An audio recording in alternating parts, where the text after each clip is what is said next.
बाबू मोशाय, जिंदगी बड़ी होनी चाहिए, लंबी नहीं।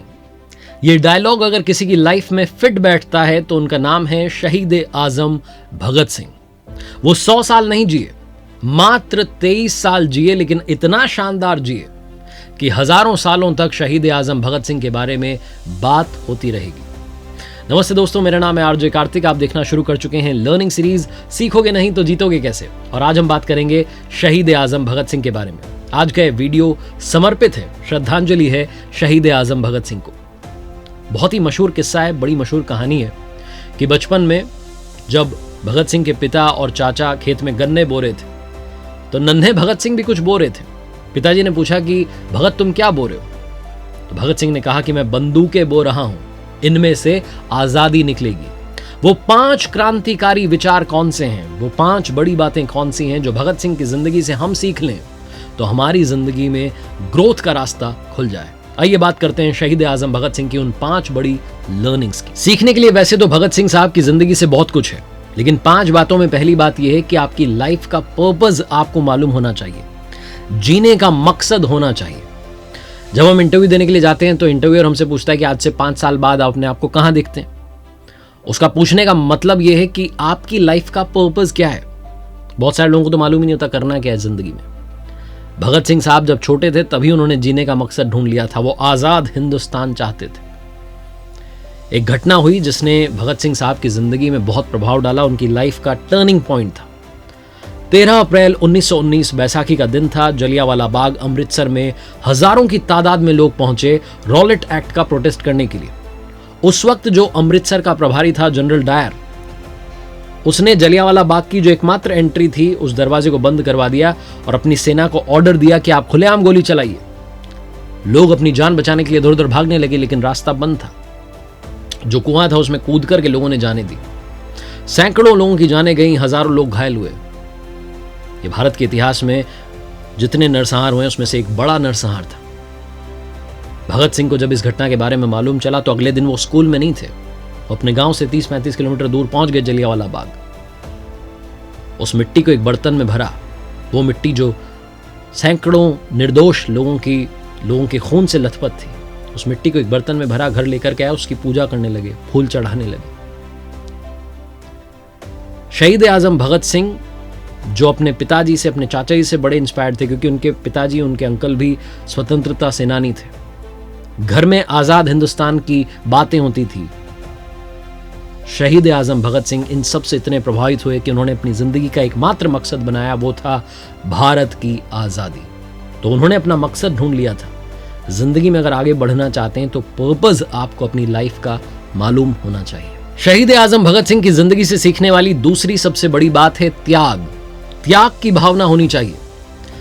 जब भगत सिंह की उम्र 16 साल थी, 1923 का वर्ष था, उनकी फैमिली चाहती थी कि उनकी शादी हो जाए।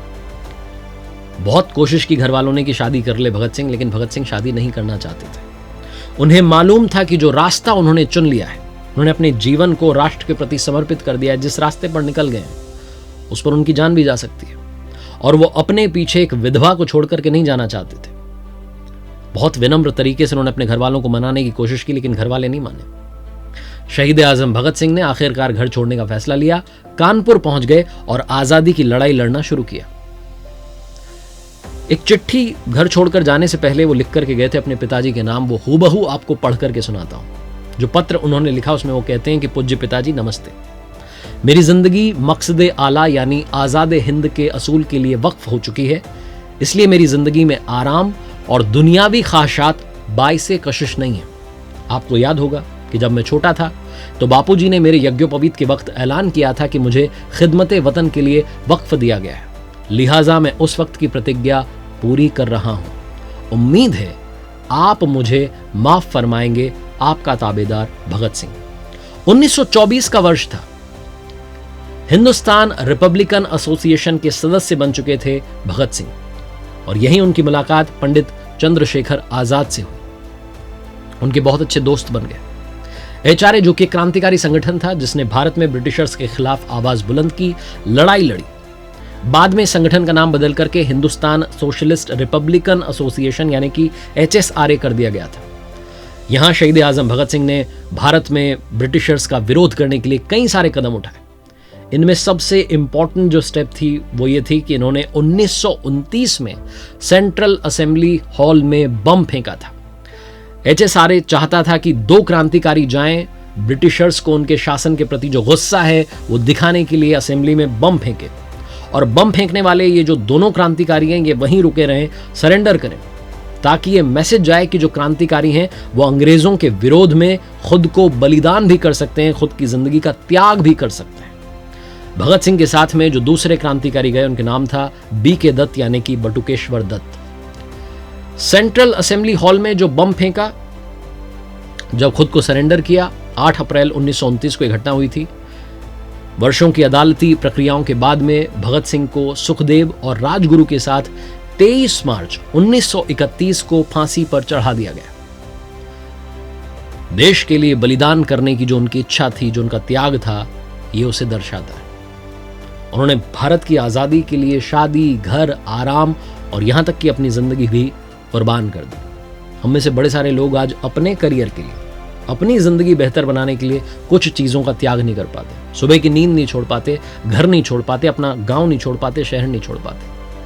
भगत सिंह की जिंदगी सिखाती है कि जिंदगी में अगर आप कुछ पाना चाहते हैं तो त्याग करना, त्याग की भावना अंदर लाना बहुत ज्यादा जरूरी है। तीसरी सबसे बड़ी बात जो भगत सिंह की जिंदगी से सीखने को मिलती है, लाइफ में एक्शन लेना शुरू कीजिए। 1929 में जब सेंट्रल असेंबली हॉल में बम फेंका, भगत सिंह और बटुकेश्वर दत्त को जेल हुई। जब जेल में पहुंचे तो उन्होंने देखा कि वहां पॉलिटिकल प्रिजनर्स की हालत जानवरों से भी बदतर थी। काल कोठरी में बंद कर दिया गया था, रोटियां फेंक करके दी जाती थी, ना अच्छे टॉयलेट्स थे, ना साफ सफाई थी, ना सही खाना था, अखबार भी पढ़ने को नहीं मिलते थे, किताबें भी नहीं दी जाती थी। जीवन अंदर बदतर था। और ये जो कुछ हो रहा था, इसके खिलाफ भगत सिंह ने आवाज उठाने की सोची। उन्होंने देखा कि जो बाकी यूरोपियन प्रिजनर्स हैं उनको सुविधाएं मिल रही हैं, जो इंडियन प्रिजनर्स हैं उनके साथ में ऐसा भेदभाव किया जा रहा है। 15 जून 1929 को भगत सिंह ने बटुकेश्वर दत्त के साथ मिलकर हंगर स्ट्राइक शुरू की, भूख हड़ताल शुरू की। उस वक्त की सरकार को चिट्ठी भी लिखी कि हमारे हालात जो हैं इनको सुधारिए। उनकी हंगर स्ट्राइक में बहुत सारे प्रिजनर्स जुड़ गए और ये जो भूख हड़ताल थी इसने पूरे देश में पॉपुलैरिटी हासिल कर ली। लोगों को गुस्सा आने लगा कि हमारे जो लोग हैं, जो आज़ादी के लिए लड़ रहे हैं, जिनको जेल होती है तो उनके साथ जेल में जानवरों से भी बुरा बर्ताव किया जा रहा है। बहुत कोशिश की ब्रिटिश गवर्नमेंट ने कि भगत सिंह ये हंगर स्ट्राइक तोड़ दें, मान जाएं, लेकिन माने नहीं। बाद में कांग्रेस ने भी भगत सिंह को हड़ताल रोकने के लिए मना लिया और 5 अक्टूबर 1929 उनके पिताजी ने भी उनसे मिलकर के कहा कि आप प्लीज ये हंगर स्ट्राइक बंद कीजिए, इसको खत्म कीजिए। 5 अक्टूबर 1929 यानी कि 116 दिनों के बाद भगत सिंह ने अपनी भूख हड़ताल समाप्त की। उस वक्त का एक वर्ल्ड रिकॉर्ड था 97 दिनों की भूख हड़ताल का, जिसे भगत सिंह ने 116 दिनों तक उपवास रखकर तोड़ दिया। लोग कहते हैं कि भगत सिंह क्रांतिकारी थे, क्रांति उनका विचार था, लेकिन उन्होंने यहां पर अहिंसात्मक रवैया भी अपनाया। भूख हड़ताल रख करके अपनी आवाज बुलंद की और अपनी मांग मनवाई। उन्होंने व्यवस्था के बारे में सोचा और शिकायत नहीं की, बल्कि एक्शन लिया। उनकी जिंदगी से सीखने को मिलता है कि वो हमेशा कोसते नहीं रहे, बल्कि सिस्टम को चेंज करने के लिए, सिस्टम में चेंज लाने के लिए लगातार प्रयास करते रहे। तो वो हमेशा एक प्रोएक्टिव पर्सन थे। लाइफ में अगर आप चेंज लाना चाहते हैं तो एक्शन लेना शुरू कीजिए। सिर्फ जो अपने हालात हैं उनको कोसने से कुछ भी नहीं मिलने वाला। सीखने वाली चौथी बात है कि आप जिंदगी में पढ़ते रहिए, पढ़ना बंद मत कीजिए, क्योंकि किताबें इंसान की सबसे अच्छी दोस्त होती हैं, तो आपने सुना होगा। लेकिन जब भी आप किसी महान व्यक्ति के बारे में पढ़ेंगे तो आपको यह समझ में आएगा कि उन्होंने पढ़ने में सबसे ज्यादा समय लगाया। शहीद आजम भगत सिंह के बारे में कहा जाता था कि जब वो जेल में बंद थे तो जो भी उनसे मिलने के लिए आता था उससे कहते थे कि जब भी तुम मिलने के लिए आओ तो अपने साथ एक किताब जरूर लाना। जो शहीद आजम भगत सिंह के वकील थे, प्राणनाथ मेहता, 23 मार्च 1931 की शाम, जिस शाम भगत सिंह को फांसी दी गई थी, उस शाम जब प्राणनाथ मेहता उनसे मिलने के लिए आखिरी बार आए, भगत सिंह जानते थे कि उनके पास में बहुत कम समय बचा है। जैसे ही मेहता जी को देखा तुरंत उन्होंने पूछा कि भाई वो बुक लाए हो कि नहीं लाए हो, द रेवोल्यूशनरी लेनिन, जो कि वो उस वक्त पढ़ना चाहते थे। उन्होंने पहले रिक्वेस्ट की थी कि ये बुक मुझे ला करके देना। जब प्राणनाथ मेहता ने उन्हें वो बुक दी तो भगत सिंह ने बिना समय गंवाए उस बुक को पढ़ना शुरू कर दिया। प्राणनाथ मेहता जो थे उनसे पूछने लगे कि कैसा लग रहा है, तो उन्होंने कहा मैं हमेशा की तरह खुश हूं, इसमें चिंता की कोई बात नहीं, मुझे मालूम है कि मुझे फांसी दी जाने वाली है।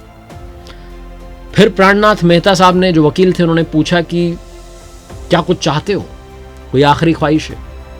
तो भगत सिंह ने कहा कि हाँ, मेरी आखिरी ख्वाहिश है कि मैं उसी मिट्टी में जन्म लेना चाहता हूं, उसी देश में पैदा होना चाहता हूं जिस देश में मैं पैदा हुआ हूं, ताकि मैं इस देश की एक बार फिर से अगले जन्म में सेवा कर सकूं। उनसे मिलने के बाद में मेहता साहब राजगुरु और सुखदेव से मिलने के लिए पहुंच गए। बहुत सारे लोगों की भीड़ वहां जेल के बाहर इकट्ठी हो गई थी। जुलूस का डर था, तो इसलिए फांसी का समय 11 घंटे कम किया गया। 24 मार्च को फांसी दी जानी थी, लेकिन 23 मार्च को ही फांसी दे दी गई। जब अधिकारी आए बताने के लिए भगत सिंह को कि आपको फांसी दी जा रही है, तो भगत सिंह ने कहा कि कुछ समय तो दे दो, मुझे ये चैप्टर तो खत्म कर लेने दो, पढ़ तो लेने दो।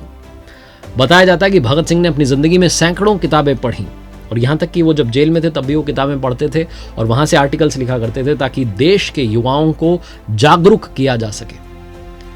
चौथी बात जो है वो यही सिखाती है कि अच्छी किताबें पढ़िए, अच्छा ज्ञान जो है अपनी जिंदगी में ऐड ऑन कीजिए, ताकि आप लाइफ को चेंज कर पाए, एक बेहतर इंसान बन पाए। सीखने वाली आखिरी बात, सबसे इंपॉर्टेंट बात, जिंदगी में बहादुर बनिए। बहादुरी का जो गुण है ये बहुत कम लोगों में पाया जाता है, लेकिन अगर आपके अंदर बहादुरी है तो आप रिस्क भी ले सकते हैं, अपनी लाइफ में बड़े कदम भी उठा सकते हैं, जिंदगी में कुछ बड़ा करके भी दिखा सकते हैं। भगत सिंह का सबसे बड़ा गुण था वो बहादुर थे, साहसी थे। 7 अक्टूबर 1930 को जब अदालत ने भगत सिंह और उनके साथियों के लिए मौत की सजा की घोषणा की, तो पूरे देश में लोग उदास हो गए। लोगों को लगा कि ये क्या फैसला हो गया। 7 अक्टूबर से 23 मार्च 1931 तक बहुत सारे लोगों ने भगत सिंह और उनके साथियों को मौत से बचाने की बहुत सारी कोशिशें की, लेकिन भगत सिंह बचना नहीं चाहते थे, वो मरना चाहते थे। वो जानते थे कि अगर उनकी जान चली गई, अगर वो शहीद हो गए, तो देश के युवा अपनी नींद से जाग जाएंगे और ब्रिटिशर्स के खिलाफ लड़ना शुरू कर देंगे। उन्होंने पंजाब के उस वक्त के गवर्नर को एक चिट्ठी भी लिखी, क्योंकि वो एक वॉर प्रिजनर थे, इसलिए उन्होंने रिक्वेस्ट की कि उन्हें फांसी देने की बजाय गोली मार दी जाए। जब उनसे पूछा गया कि ऐसा क्यों करना चाहते हैं, तो उन्होंने कहा कि क्रांतिकारियों को मरना पड़ता है, क्योंकि जिस पर्पस को वो रिप्रेजेंट करते हैं वो सैक्रिफाइस से स्ट्रांग होता है, बलिदान से मजबूत होता है, ना कि कोर्ट में अपील दायर करने से।